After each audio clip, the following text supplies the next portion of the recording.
form of ghost stories from Alabama, my home state since I was 12 years old, when I moved to Huntsville from Georgia. In high school, my friends and I enacted all the rituals of teenhood in the 1980s, driving over supposedly haunted bridges, scaring ourselves in cemeteries, or searching for ghosts, including the spirits that supposedly haunted the dead children's playground, which is described in this book. That's what folklore is, orally passing down a community's stories or beliefs.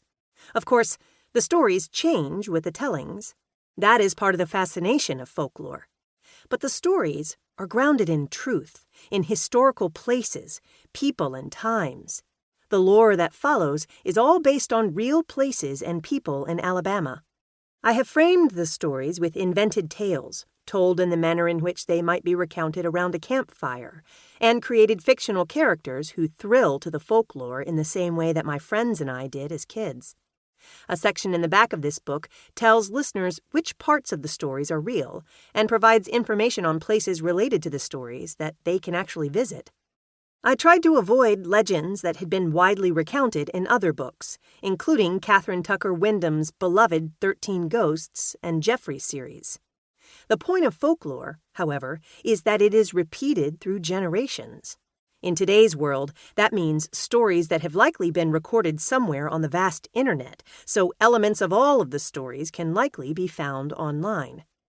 There are those who believe telling ghost tales is somehow evil or anti-religious. I believe it has a different purpose. Folklore, in many cases, was a way to explain phenomena that was then considered unexplainable, thus the use of supernatural elements, or to provide lessons to frighten people into doing what was considered right or safe, such as not walking alone at night on isolated roads. I hope you will enjoy these tales for what they are, a tribute to the time-honored process of passing lore from one person to another. Once I have told you these stories, you can keep them going by telling them yourself. Perhaps you can visit some of the real places mentioned in this book and learn some history of the great state of Alabama. Most important, I hope you get just scared enough to pull the covers up to your chin. Don't forget to leave the bedside light on. Legend 1. The People Under the Lake.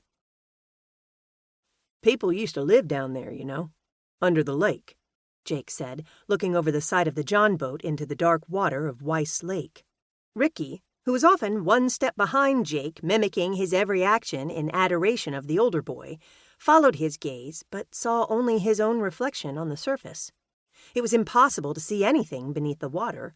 Its normal, deep blue took on an almost purplish hue at its deepest.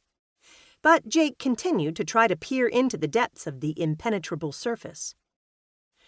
"I've heard some people are still down there." Ricky's reflected eyes grew big. "Jake McClellan!" Maggie Bartlett scolded her friend, rolling her eyes. "Stop trying to scare Ricky." Maggie's little brother was only 12, and their parents had forced her to bring him along. She knew her little brother served as a sort of chaperone.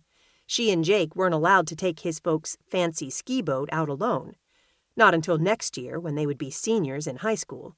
Instead, they'd brought the smaller boat Mr. McClellan used for bass fishing. "I'm not kidding," Jake insisted, changing direction to angle the boat toward the shore of a small island, where they planned to pull out the cooler and have some drinks and late-afternoon snacks on the strip of sand. The three had spent most of the day on Weiss Lake, and the sun had made the Bartlett siblings' skin glow a deep pink. But not Jake's.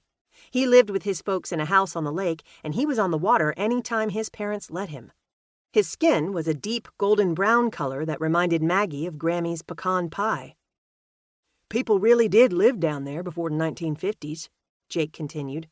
"There were farms and churches and cemeteries and all kinds of things that now sit on the bottom, 50, 60 feet beneath our boat. There are people still down there, or at least their bodies." Ricky shivered, and Maggie gave Jake a warning look. "Bodies?" Ricky squeaked. "Are there really bodies down there?" As Jake neared the island, he stopped the motor and hopped out of the boat into the shallow water so he could pull the small craft to the sandy beach. When the boat dragged on the sandy bottom, he motioned for the others to hop out. Maggie stepped into the water and noticed Ricky had paused.